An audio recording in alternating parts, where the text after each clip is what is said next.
You need to watch this if your Blink doorbell camera turns pitch black at night.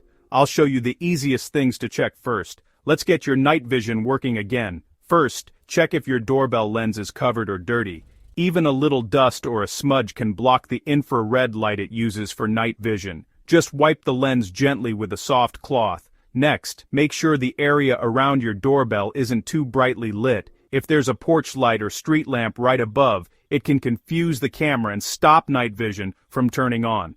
Try turning off nearby lights at night to see if that helps. If that doesn't work, open the Blink app and check your settings. Go to Device Settings, then Video and Photo, and look for the night vision setting. Make sure it's set to auto, not off. Still stuck? Try restarting your Blink doorbell by removing the batteries for 10 seconds, then putting them back in. Sometimes a quick reset is all it needs. If none of these steps work, it could be a hardware issue.